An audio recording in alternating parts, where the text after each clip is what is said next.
Is Norris still being favoured over Piastri? Why did he get that penalty when Antonelli clearly closed him off? Is the championship done now for Verstappen with 49 points and 3 races to go? Has Antonelli finally reached the heights that we were expecting him to? And is time up for Hamilton after a dreadful Grand Prix weekend? I answer all of these questions and more in this episode of Your Biggest F1 Questions. I'm Jason Hassett, this is Wheel Sports, and welcome to Wheel Sports. I've done this again. Let's get into it. This video is brought to you by checkmythumbnail.com, the analysis tool for YouTubers by YouTubers. Try it free today. Hello everybody and welcome back to Your Biggest F1 Questions, the show that we do post-race on this channel to answer your biggest F1 questions. It's kind of in the name. And if there's anything I say during this that you disagree with, anything you'd like to ask for the next one, or if you just think I'm a fat lazy moron, the comments are always at your disposal. But while you're down there, why not hit like, subscribe, and hit that notification bell so you can get notified every time there's a new episode. And without ado, let's jump into the very first question straight from the dyno's mouth. Jeff says, so clearly they are favouring Norris after Piastri's time during the Grand Prix today. So this goes back to, obviously, as soon as Oscar was kind of nowhere for the last couple of races, there was the conclusion that essentially Oscar was being sabotaged in some way, or at the very least, that Norris was getting preferential treatment with upgrades, something along those lines, because there's no way that Norris could beat Oscar so substantially. Or at the very least, more reasonably, there's no way that Oscar could kind of drop off as quickly. I think the latter is a fair question. However, I'm kind of convinced today that that isn't the case. And the reason for that is I was kind of the thinking, and I talked about this in a recent video, of the race, along with kind of just doing some digging and so on, that this was mainly to do with tires. And in fact, the kind of direction that Lando went on, wanting more feedback from the front, makes more sense in terms of overall tire management and so on anyway. And we were at 2 low grip tracks and so on. And therefore, Oscar wasn't being sabotaged. He was just kind of being harder on his tires, not managing his tires as well. And to be honest, all of that I said in the last video kind of plays into what I think now, because if we look at the Brazilian Grand Prix and where everything stands, you're looking at around 2/10 in qualifying between the two. It's not like Piastri started very far off, and in race pace, they were very, very close indeed. In fact, I know that it's hard to say with the tire offsets and so on, the differences, but for the most part, there was kind of nothing between them during the race. And at points, Oscar was actually faster. It's just Oscar got that 10-second penalty. So when it comes to the pace between the two, this is kind of exactly where I expected things to bear out. Actually, to be honest, from the start of the season, we're kind of where we are expecting to be, which is that Norris has always been a very, very fast driver. In fact, I'm sure we'll talk about this with another question or with another video, but Norris, in terms of just pure pace, has been up there with the best of them. He is just as fast as a Russell, a Leclerc, a Max on his day, and his day was very, very often before he got a title-winning car. He just never had a car to kind of challenge. And where Piastri has been strong this year is not only has he been very close on pace to Norris, last year he was 2/10 off on average, this year it's been less than a tenth or ahead on the most part, he's also been the better driver in terms of just keeping his head on. I think all that's changed now is, one, Norris is back to being comfortable with the car. He wasn't at the start of the season. He got better during the middle of the season and kind of got his pace back, but kept having the issues with kind of confidence and so on. I think now this is a case of Oscar isn't being sabotaged or anything. I think the tire management thing, kind of that explanation maps out for the last 2 races. And in every other race, he's been there or thereabouts with Norris. It's just that he's fighting the best of Norris. And if we look at last year, Norris beat him in qualifying, I think it was 18.6 or something crazy. So to make that jump in a season and get on top of tires, everything else I said is a big leap. And I think Norris at his best is still the better driver. It's just Norris was never at his best this often. And in the last few races he has been. And I think that's all it comes down to. If you look at the actual pace between the two today, it doesn't say anything other than both of them are performing at a high level, but Norris is just back and Piastri still has some work to do with tires. And also clearly as well, a lot of today was to do with the penalty. And then I think he wasn't driving at his best after that.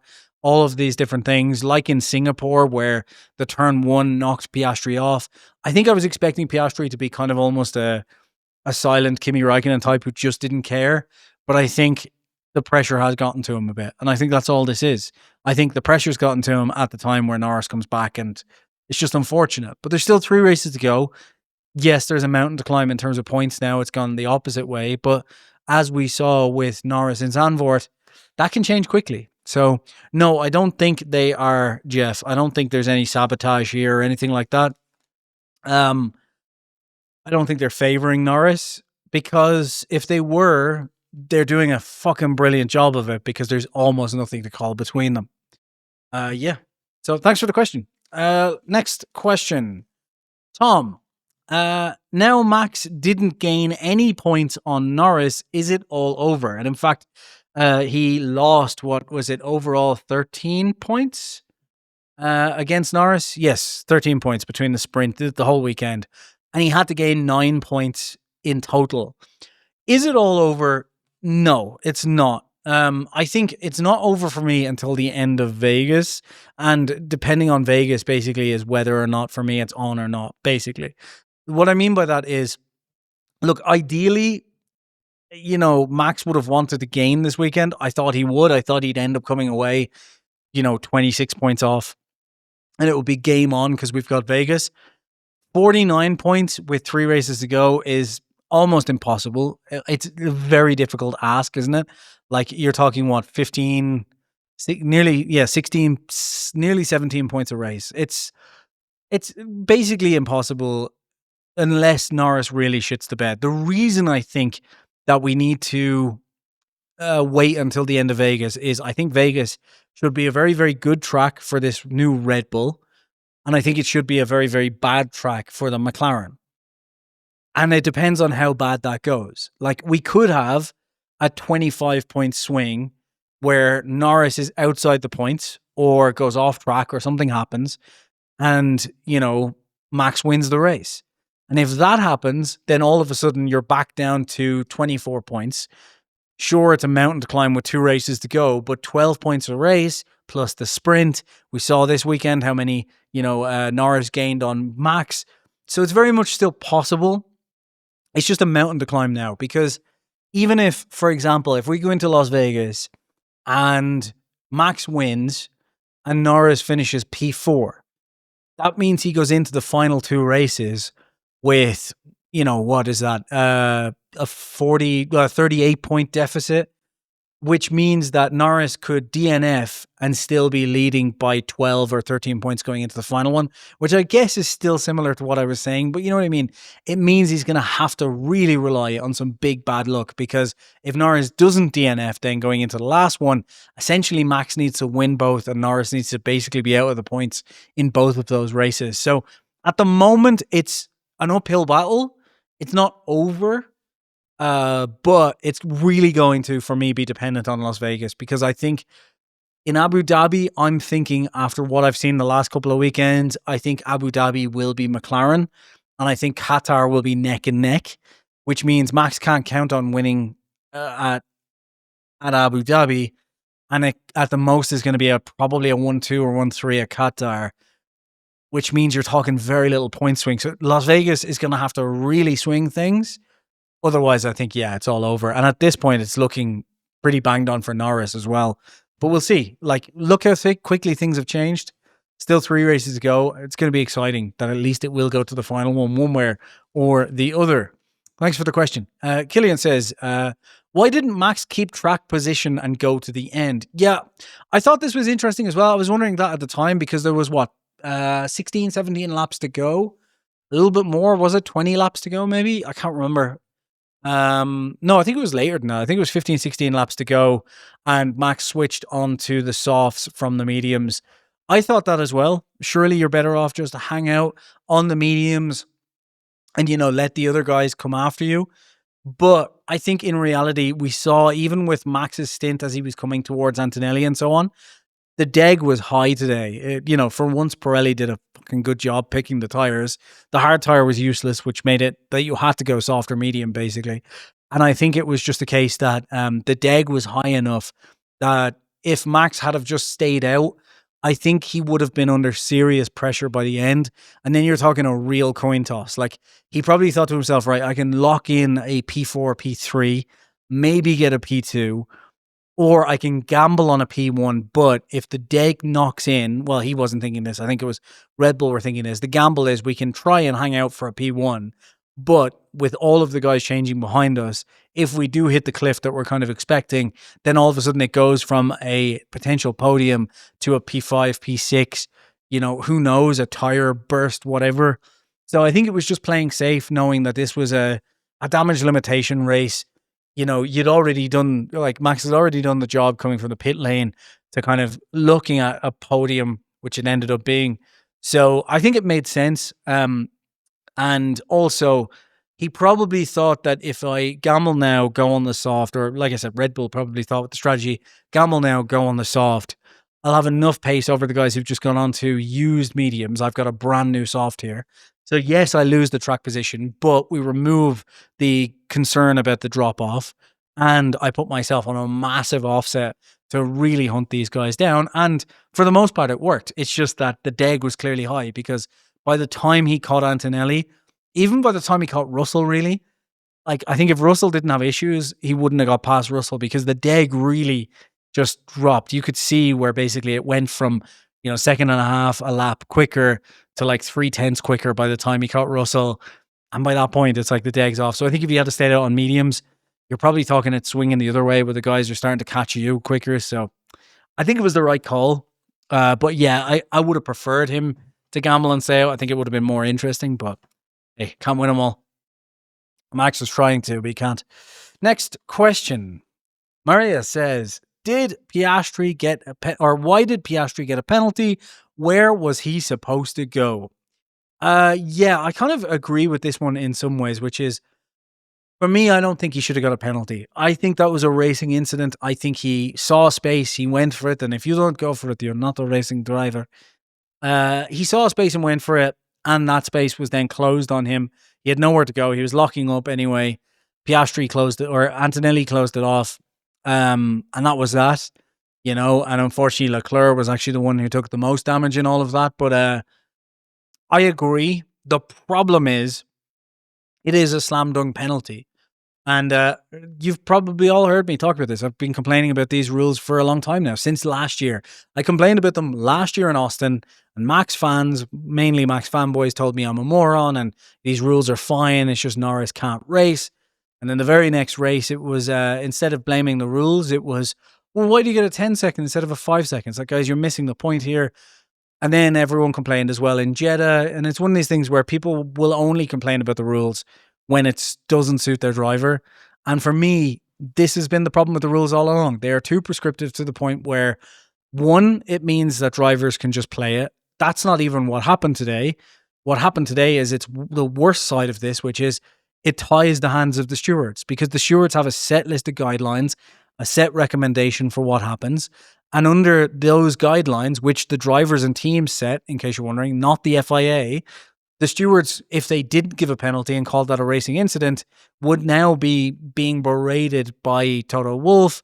And instead of Piastri getting a 10-second penalty during the race, it would have been overturned, and Piastri would be getting not only some sort of penalty for the race, he'd probably be getting a grid drop for the next race because he didn't, serve the penalty, whatever it may be.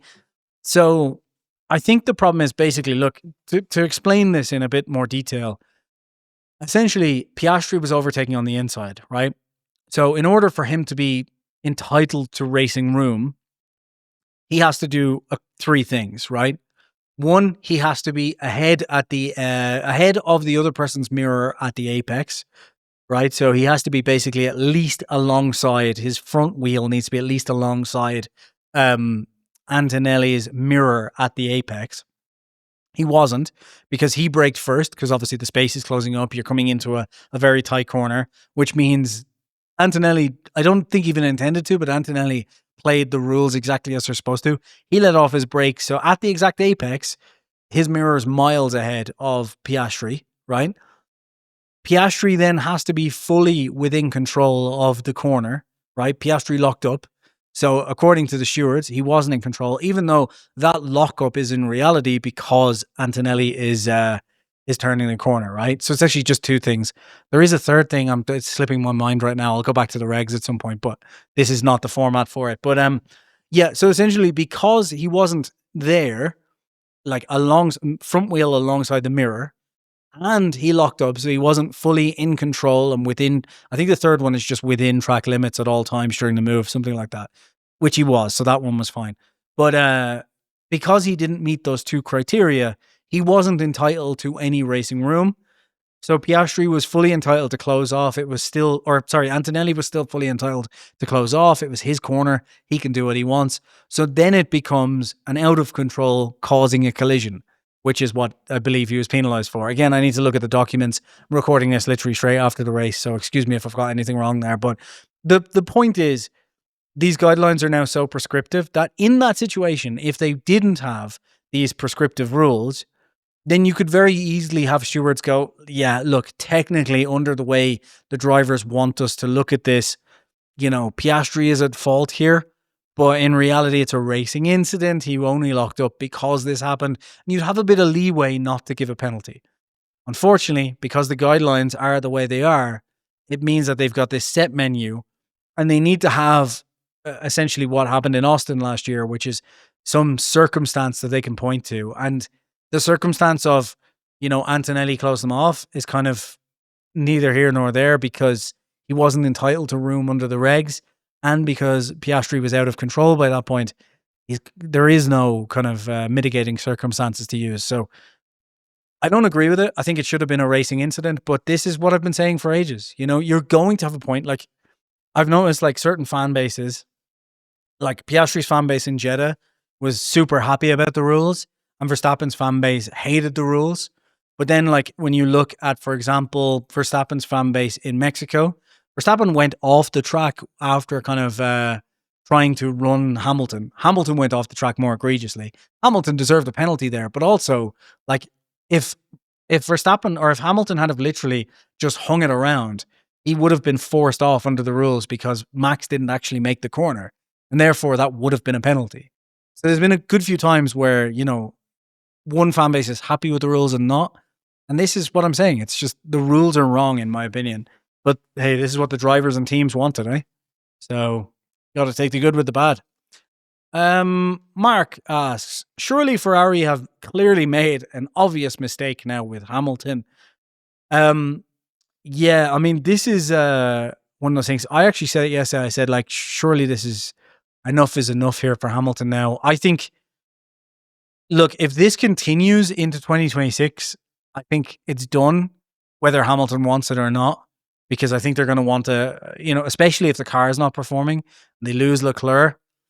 They may keep Hamilton for his experience there, depending on how bad they are. But like if they're close and Leclerc stays or leaves, and they may look at it and say, look, we just want Behrman in. I've already discussed this in the last thing, but yeah, just not a good weekend. And like the problem I find is just that this is a constant now. And actually, when we look at qualifying as a perfect example, right? Hamilton was out in Q2 in qualifying, but he was only 0.3 off Leclerc. Like that is forgivable, Like Tsunoda was 0.2 off of Max on Max's like worst weekend.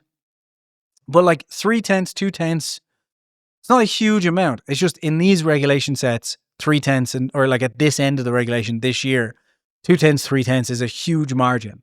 Like I've seen tons of times where it's like, oh, Colapinto's out in Q1 again. And it's like, sure, but he's 0.2 off Gasly, who's been in the car. You know what I mean? So like it's these tiny amounts now that make this huge difference.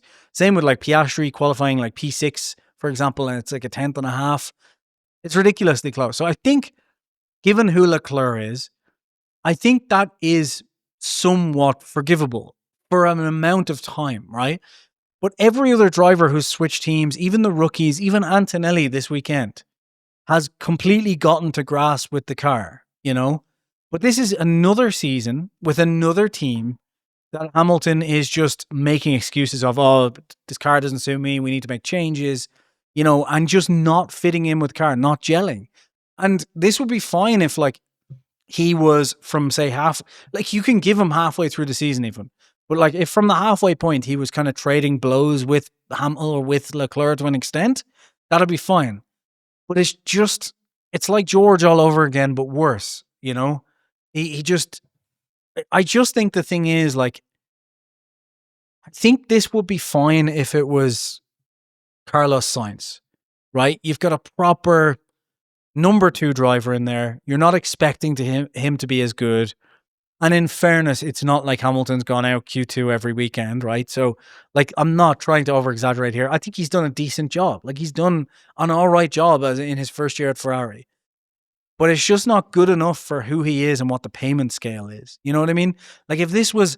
The thing was, like, when Vettel or Alonso goes to Aston Martin, like, if Vettel and Alonso were performing like this against a teammate, I know that would be hard to do against Stroll. Even then, we would be saying, yeah, it's time to retire, because people were with Vettel. Even when he was outperforming Stroll, it was like what he was doing with the car. It was like, yeah, enough is enough here, old man. It's time to go. It's the same here. And the problem is, like I said, it's just like, if this was Sainz, you'd say, right, it's a number 2 driver. He's on like 12 million, 13 million a year, like less than half of what Leclerc is, I think, at the minute, or will be getting next year on his pay bump. And, he's doing a solid job of just being the backup driver. And he's always kind of thereabouts. But this is like a track that Hamilton loves. He's in the Ferrari. He's coming here. And he starts not only P16 when his teammate's P3, which again, like I said, is kind of forgivable when the margins are so tight. But not only that, he then makes just a silly misjudgment and just takes his front wing off, hitting the back of Colapinto. Like, I know it wasn't as egregious as the Norris one, but the same people who are defending Hamilton here are the same people who are absolutely whitewashing Norris for making the mistake when he was trying to overtake his teammate in Canada. I know it's a more egregious level, but it's the same mistake, just different outcomes, essentially, because of the closing speed differences and so on. It's the same misjudgment, And this is a 7-time world champion. This is not Norris. It's not good enough, I think. And I think, look, if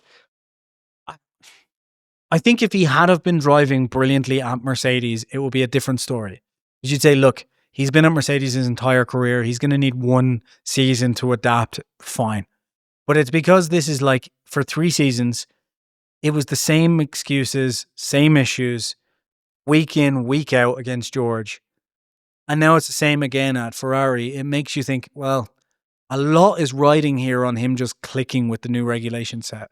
Like, that's it. Like, he seems unwilling to actually change his driving style, like Leclerc and like Leclerc and Verstappen and Alonso and everyone else has with these new regulations. He seems unwilling to do that. So lots, like, if he goes into the next season and he doesn't click with the new regulations, then Ferrari's going to say to itself, well, look, you didn't bother changing for the last regulation, so what makes us confident you're going to change for this one? It's a real problem. Like, it's a real problem. But I guess we'll see. And last question here. Steve, have we finally gotten the expected Antonelli? Brilliant weekend by Antonelli for a variety of reasons. I mean, not just that he beat George, because I think George was having some problems in the race, to make the typical old Hamilton excuses. He was probably doing some experimental setups. But no, he beat George consistently over the weekend. It's probably the 2nd or 3rd time he's been ahead of George in the race. And it's a 2nd time he's beaten him in qualifying, I think, since I think Miami's only the other one.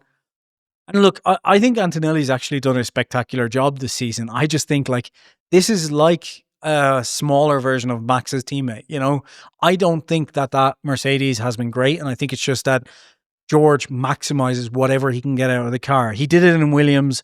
A lot of people don't give him credit either for some reason, including Toto. But, like, if you go back to his Williams days, that's what he did. It was a difficult, shitty car, and he extracted the maximum out of it every single weekend. And Antonelli is the new kid. It's his first season, and that's his teammate. That's, everyone. I think the problem for Antonelli, as I've said before, is the expectations were like sky high, and his performance has been brilliant. But against those expectations, you're always going to lose. The only way for him to win would be to beat George every weekend, and that's an impossibility in reality for your rookie season against George. Like, I think George is I think it's a coin toss between George and Leclerc in who is closest to Max. And I think there's very little difference between them and Max. I think Max is more aggressive in racecraft and so on. We could go into this all day. But the point is, George is a very, very good racing driver. And Antonelli didn't put a foot wrong this weekend. And his pace was electric. His tyre management was electric. The way he dealt with Bonington on the radio was electric. There's a couple of things that I was like, oh, a bit of a, but he's a rookie. Brilliant compared to the other rookies. Didn't make any mistakes when everyone else did. And I think some of the biggest stuff is like, look in the sprint race, he was the one directly behind Norris when that water sprayed, which caught out 3 drivers, one of which is Oscar Piastri, who is fighting for the title right now. Not bad drivers by any metric. And he held in there. He saw it. He noted it, immediately pointed it out. Amazing. Like, I know he had the view of Norris, you could say, as well. There's a flip side to that. But, if anyone was going to get caught out, it was him. And he didn't. And then I think the most impressive thing is he was being hunted down by Verstappen at the end of the race on fresher tires. And it wasn't even the defense, because I think I think Max used most of his tires. And I think, as I said earlier, the deg fell off. So catching Antonelli was incredibly hard. And I think that's what killed most of his tires. It's not even the fact that Antonelli stayed ahead of Verstappen, because I think Verstappen, if it had been earlier, would have overtaken him easier with the tire offset, right? But they were relatively equal. I'd say probably Verstappen's tire in the dirty air was done by then, but it was the way Antonelli handled that. First of all, very clearly through the S's, through sector 2, you could see he was using everything to kind of wash him in dirty air and so on. Cleverly learned. Very, very good. But the bigger thing than that for me is, most rookies, when you have a Verstappen hunting you down, he lunges. Most rookies, when Verstappen pulls out, are lunging to the inside, defending fresh air, and he's just not doing that. It's one of the things Checo was brilliant for in 2021. Just the amount of times people would try and dive him, and he just knew exactly when to move, because the moment you go offline to defend, that's it. You've upset your whole line. Verstappen's going to pounce. That's what Verstappen was trying to do. And Antonelli didn't budge. You could see, not even once, looking at it, no, I'm fine, keeps going. Incredible job by Antonelli. And I think it's going to be really interesting to see what step he makes for next year. Baseline on the cars for next year as well. Obviously, I think George still probably beats him next year just on experience, but I think it's going to be much, much closer. And I think we're going to see some fights. And if they have got the best car next year, which I'm dubious of, it'll be interesting to see which one of those wins the title, if it is that kind of thing. That's all the questions. Shorter one than expected. Please, guys, for the next one, when we're at Las Vegas, if you guys can be bashing into comments or whatever, maybe I'll put a post up beforehand to get more questions. I'm happy to do an hour of this B-class. And I got some big plans for live stuff and questions and so on for next season, which I'll probably trial for the last 2 races, but we'll see. And thank you. Appreciate you guys watching. Don't forget to subscribe, and I hope you're enjoying Wheel Sports being back to its kind of original, thing. It's not quite Grand Prix, but it's getting there.